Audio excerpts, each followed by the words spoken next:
to see that, to see how much he missed out on by being locked up. He missed the important opportunity to be with his father and to get it right, meaning that before he went in, they had a big, huge fight. And when he passed away, he never had the opportunity to get it right.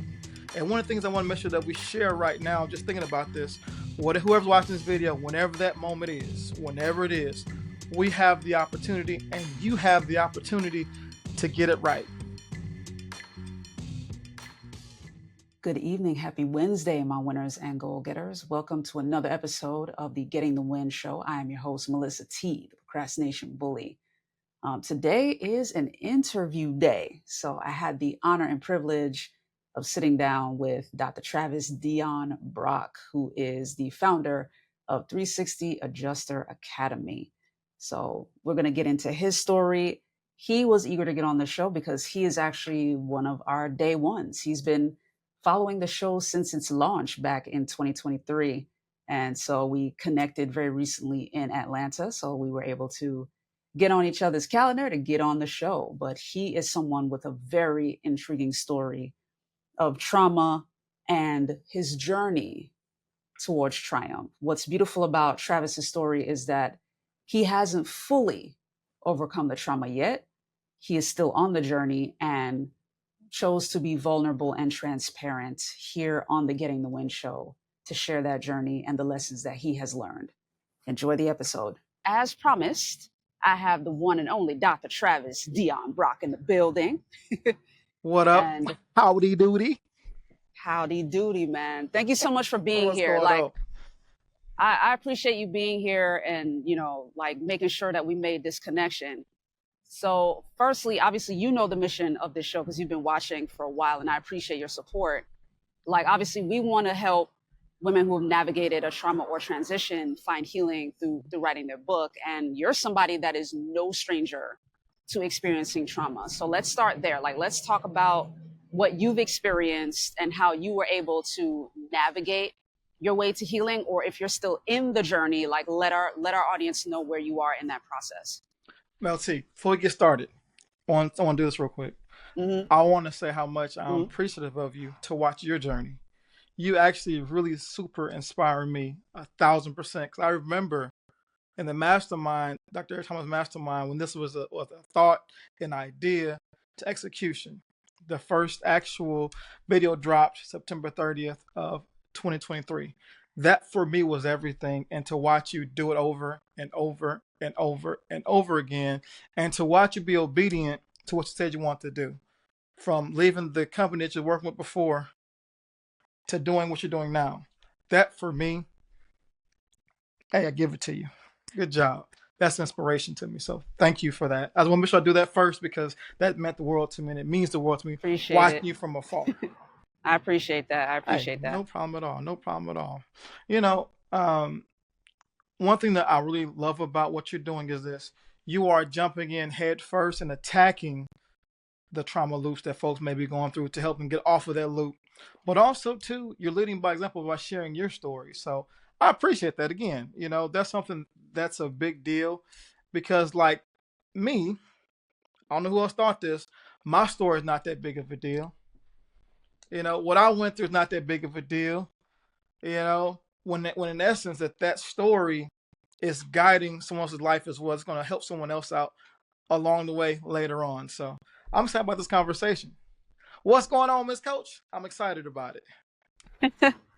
Absolutely. So yeah, talk to our audience because you shared a couple of stories. One, obviously, I believe it had to do with your mom. So I would love to get into that if you're comfortable with getting into that. But talking about loss, talking about trauma and the transformation you've experienced, kind of get into that with our audience. Okay, absolutely. One of the things growing up, going through all the stuff that I went through, I'm going to share a lot of it, most of it within the time that we do have.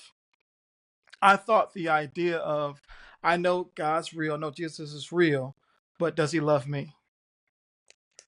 My little kid brain, I'm going through all this stuff, but does he love me?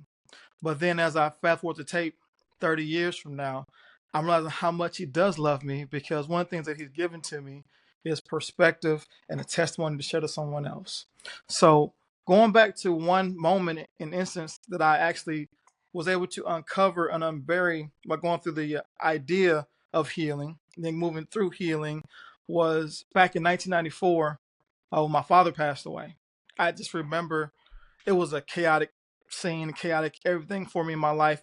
My whole world was just upside down, right side out, all kind of messed up. And I remember when my father was laying in state at Dale Funeral Home in Toledo, Ohio, and a police paddy wagon pulled up. And inmate number Alpha 249930 came out the back. They had shotguns drawn at the ready. It was my brother, my big brother, Lance. And as I looked, I couldn't touch him, couldn't talk to him, but I could see him. So to watch him shackled, hands and feet, and shuffling into the funeral home, to stand next to my father's casket while another officer was shotgun at the ready in case anything crazy happened. And to see that, to see how much he missed out on by being locked up. He missed the important opportunity to be with his father and to get it right, meaning that before he went in, they had a big, huge fight. A huge fight. And when he passed away, he never had the opportunity to get it right. And one of the things I want to make sure that we share right now, just thinking about this, whoever's watching this video, whenever that moment is, whenever it is, we have the opportunity, and you have the opportunity to get it right. Now, whether they receive what you're saying or not, your job through the whole healing process is to share, whenever you are comfortable and able to, what you're going through. To say, hey, you did this to me, or you did that to me, or whatever, or I did that to somebody, whatever it is, to confess it. And what it's done for me, it has released me from the strongholds of having to be perfect, of having to worry about being judged. So that's something that I'll never forget. Watching him only have 15 minutes, drove 3 hours in the paddy wagon to get 15 minutes to stare at my father's deceased body. So that gave me all kind of thoughts of like, yo, it's not much time to get this thing right. But when you have the opportunity to get it right for your sake. So that's one story in particular that's really in my brain. Wow, that's a powerful one. I'm glad you shared that. And especially, I like the correlation you made with like the freedom to not be perfect. That's one conclusion I've never heard as a result of like a situation like that. So talk to me about what your mindset was before that. Like, were you somebody that was a perfectionist before, and did you hesitate in your decision making as a result of that before? Like, kind of talk about that. So for me, my thought process, and I'm still healing through all this stuff. My thing that, and it works my personality type, is let me go ahead. I can just do it myself. I'll just do it myself. I'll just do it myself. Hey, I need some help. Oh, you're not available? Or you didn't do what I thought you were going to do? I'll do it myself. Here's where that thought came from. In that same time period, I'm the youngest of 6 children to my mom and my dad. I have, another sibling I know, 7. Other ones, hey, I'm sure, but whatever, I don't know. Right? So the thought process of I'm gonna just do it myself. When my father passed away, I was 11 years old, confused. My superhero, my guy, my dude. Once he passed away, now my siblings, I loved them, but I couldn't talk to them because there's an age gap. My closest sibling is 16 years older than me, right? So they had their lives to deal with. And once he passed away, I'm like, I have no one to really talk to, because my mother, who since passed, she has epilepsy and bipolar depression. So she would be home and then she'd be off to, they called it at the time, it's not politically correct. You know, they called it the insane asylum, or that's what they called it back then. But she'll be off there, so I would kind of be in between houses. So I'll go to school, come home to an empty house, wait for my brother to pick me up, take me over to my sister's house, and then repeat that every single day. So for me, I felt like no one was listening to me because I was hurting. I wanted to talk. I didn't know how to talk. I didn't feel as though there was someone for me to talk to, Melissa. I just didn't feel it was that like that, because when my dad passed away on that Friday, that next Monday I was in school, right? But then we had like one group meeting of children whose parents passed away, and that was it. And then I never spoke about it again. I wanted to talk. I wanted help. So what that did in my brain at the time was like, I got to do it myself. I got to do it myself. I got to do it myself. But then fast forward the tape, 20, 30 years, I began doing it myself, then doing it myself, then doing it myself. And what I would do was I would go so hard for whatever that I wanted, achieve the result, but then my adrenal system would be burnt out because it was pure, I gotta go forget it, unhealed little kid. So now, a little wiser, getting a little better, getting through the trauma loops and all the stuff to realize that you don't have to do it by yourself. Yes, everyone will not be on your timeline. Yes. However, do what you're supposed to do. Have the vision. Do it. But don't get caught up in the result as fast as I want to have it. So that's kind of what I got. That's an important distinction, because previously we've been taught to chase the result. You know what I mean? Like, get the money, get the bag, get the house, get the car, whatever. You know what I mean? We're always taught to pursue the result. And I don't know about you, and I'll love to hear your take on it. But it wasn't until I joined, ET's UOU Mastermind that I got to flip the switch. Like, no, it's not pursuing the result.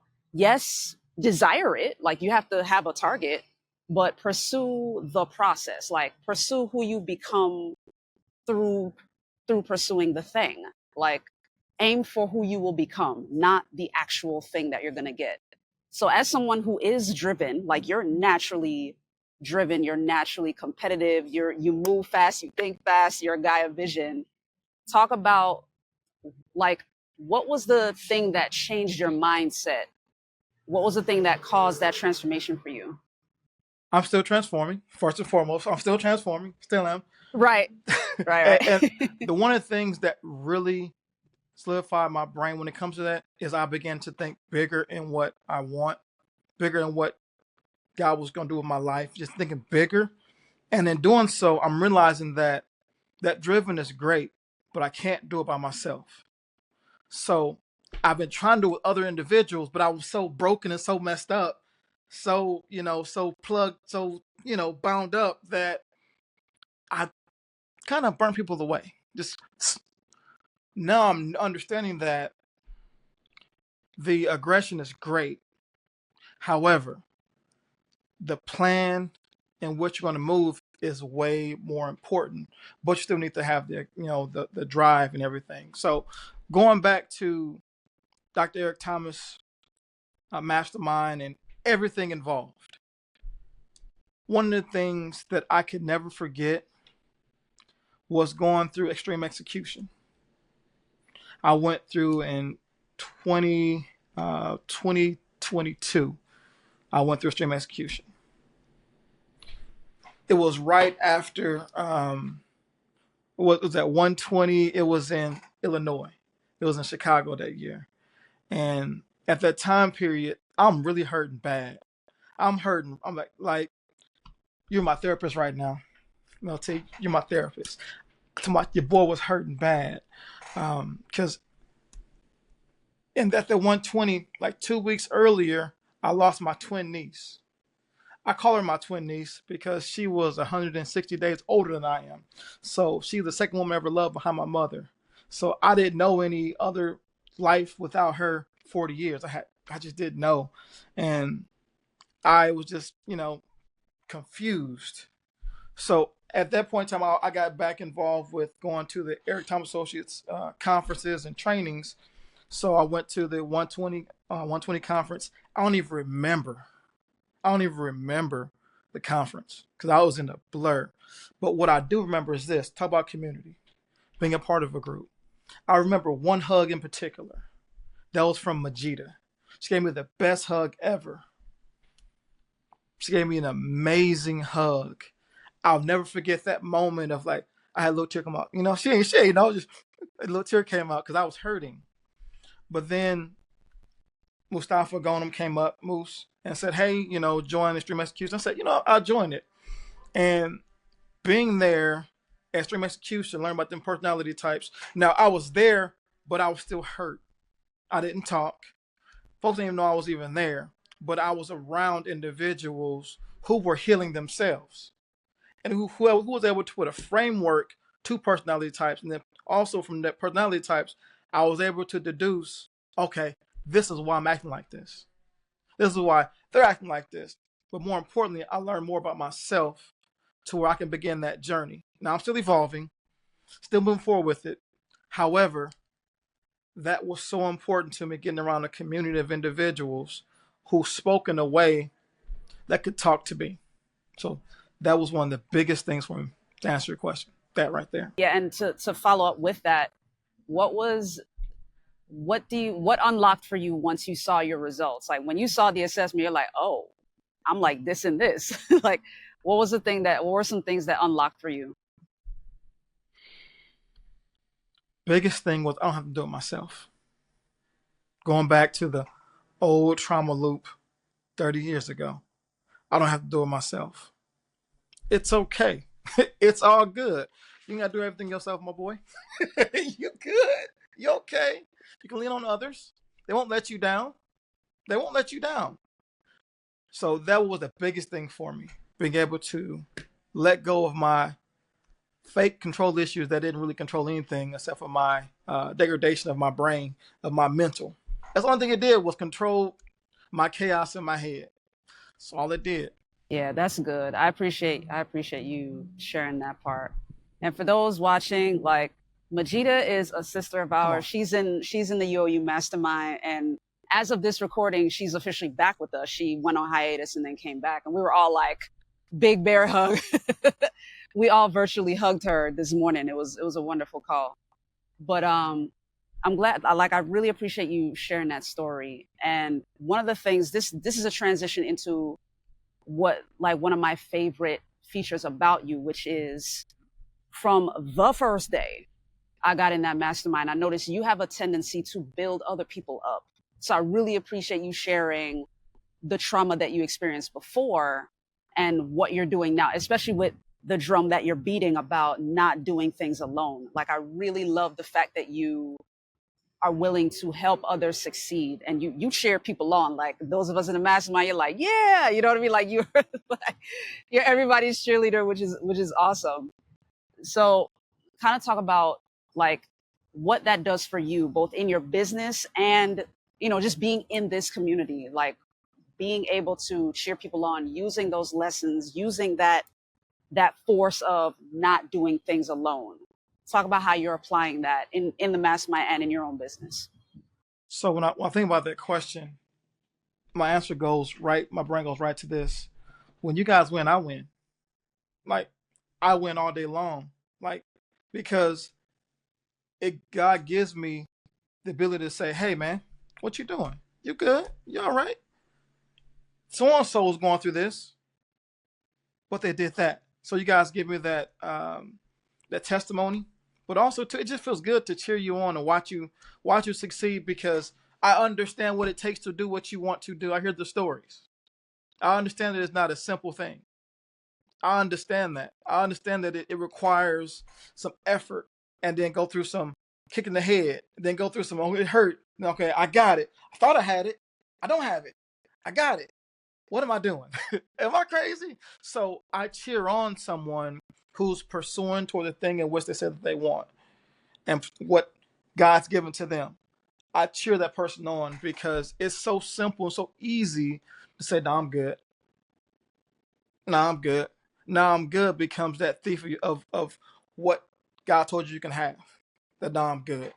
So I applaud that. So for instance, when I first got on this here, my whole thought was like, I'm so thankful to be a part of what you're doing because you didn't stop. And one of the monikers that I make sure that I tell our community is this: be here a year from now, so that we can share your story. Be here a year from now, because will it happen right away? I don't know. No idea. Not sure the work you're gonna put in. I don't know that. Options available. I don't know that. But what I do know is this: if you stick around and you put in the proper work, you will be successful. So that's why I always applaud individuals who are pursuing something, because it's not easy. So that's what I got. So I'm sticking to that. Yeah, I like it. That's beautiful. Be here a year from now. That's beautiful. I like that because it speaks to there's both a challenge. It's a challenge. It's a directive, but there's optimism built into it. That's why I think it resonates with me because it's very easy to become cynical, right? Like it's really easy to look around us, especially as at the time of this recording, like there's a lot of chaos going on. Oh, we'll just leave it at that. Yep. Drops pin. But I love exactly exactly. But I like that you're saying like keep going. Like that what you're saying is another version of that. Like keep going. Whatever the destination is, whatever the thing is that you set for yourself, keep going. And make sure you're not alone as you're going. Come on. So yeah.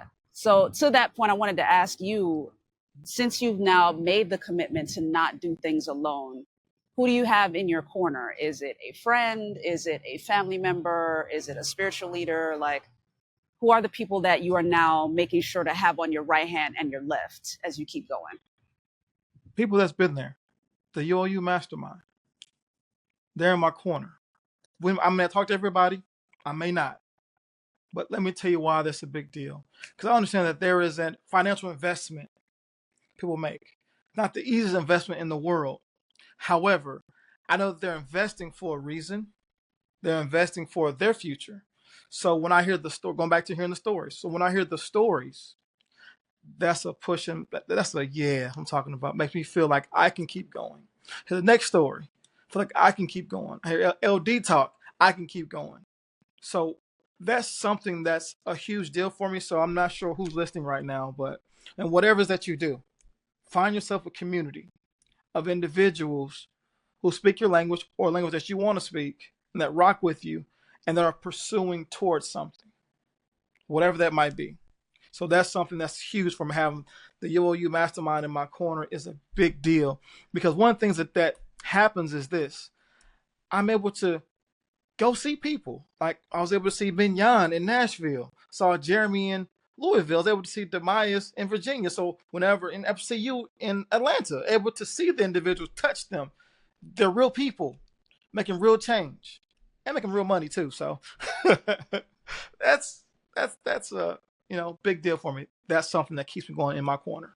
Absolutely. Speaking of the bag, hey, let our audience know about your business, because you're a full-time entrepreneur. You have your own business. By the way, he is representing, that shirt is his business, y'all. The 360 joint, that's his. So yeah, let our audience know what you do. Tell them about your business. Awesomeness. I'm a founder of a company called the 360 Adjuster Academy. And what we do is we help independent insurance adjusters, those who are aspiring to do that, and those who are currently adjusters, we help mentor and train them to a six-figure income, or multiple six-figure income. We help guide them and coach them, because one of the things that I know about the adjuster world is that it's independent.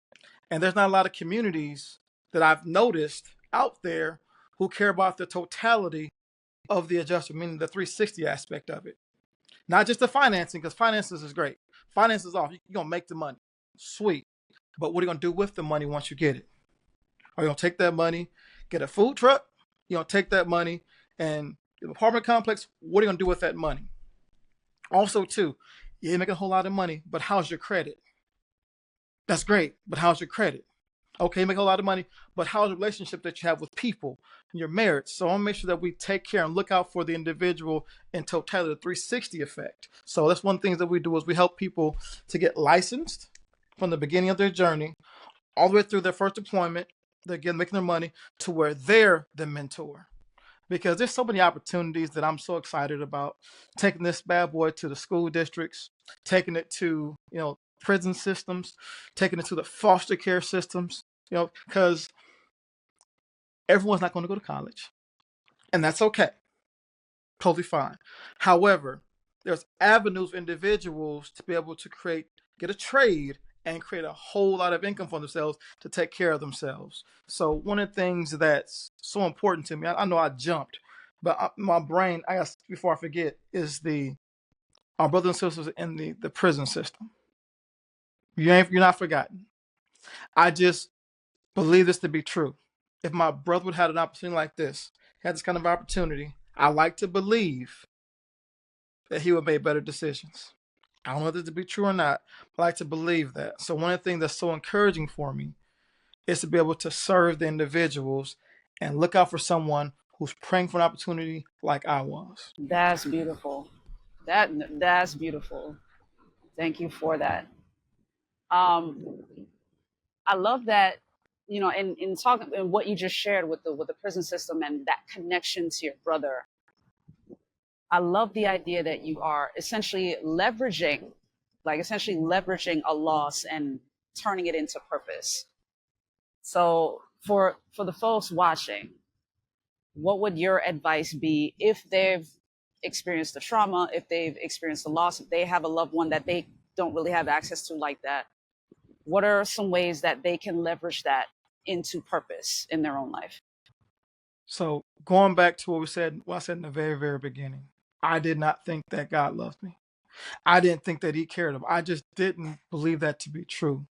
But like we said before, fast forwarding the tape, 10 years, 20 years, 30 years from back then, I'm realizing how much he did love me, to give me the ability to have the testimony and have the story and have the experience to where when I share it, it's from an authentic place. So individuals who, may be in that situation, they may have a loved one who may be locked up or a loved one, whatever the case may be, it's okay. It's going to be all right. The biggest thing is this: support, love, support, love. It sounds so simple, but one of the things that we talk about and we think about this to be true is that success in anything ultimately is very simple. It's up to us as humans to do it because we have our human experiences and we get all, or at least me, I get all moody sometimes. It's just me. I know you good, you stoic and you good. I get it. And everyone watching is probably stoic too. You know what I'm saying? But the biggest obstacle is me give yourself permission to love them in spite of. You might agree with what they did. You might not. But love them in spite of. So that's something that popped in my brain right away. That's powerful. Love them in spite of. And I'm gonna turn that on its head a little bit. Because for you watching, you know the mission. Yeah, you know the mission of the show, which is, helping women, first-time women authors who have navigated a trauma transition, find healing through writing their first book. But I just did an episode, Travis, about ladies giving themselves permission to tell the truth. Because a lot of times they'll be afraid to share that, whether because of cultural hindrances, they may be, ethnically speaking, they may be looked down on for sharing their truth. Women shouldn't say anything, or they may be in a situation where women don't have no rights, they have no voice, that kind of thing.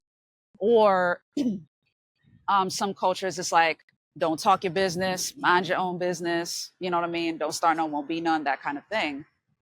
And so to the point that you just made, give yourself permission to love yourself in spite of. Like, the trauma or transition doesn't make you less of a person.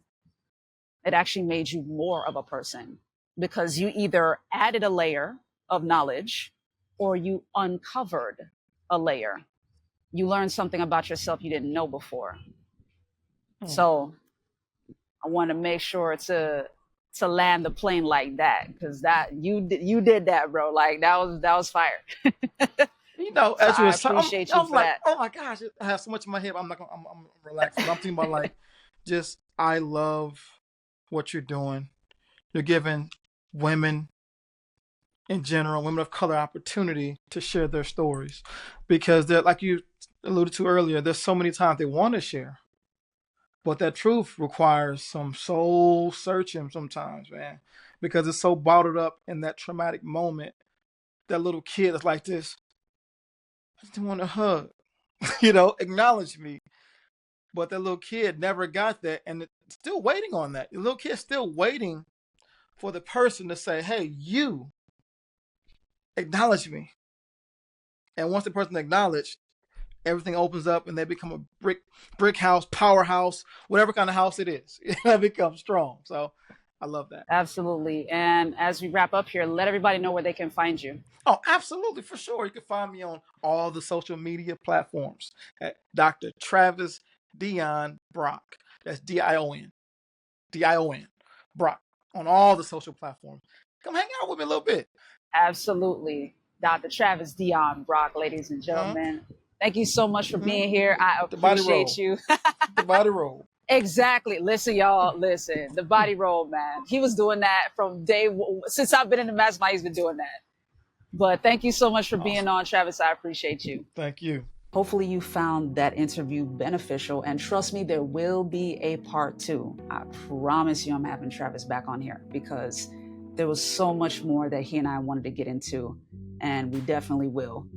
This man has enough stories in him to write his own book. But yeah, I wanted to share those lessons with you who are watching and listening. So hopefully you had some good takeaways. Hopefully you took great notes. And please leave comments in the comments below if you're watching on YouTube. Be sure to subscribe over there if you're watching on YouTube at Getting the Win. You can follow me on Instagram, Pinterest, and Threads at Getting the Win Show. If you're more of an audiophile, you can catch me on Spotify, The Getting the Win Show. You can follow, subscribe, all of that stuff over there. And I am on TikTok at Melissa T. Writes, at Melissa T. Writes. Okay. But stay tuned next Wednesday for another great episode. Thank you so much for tuning into this one. And as always, have a great and productive rest of your Wednesday and a great and productive rest of your week. Peace.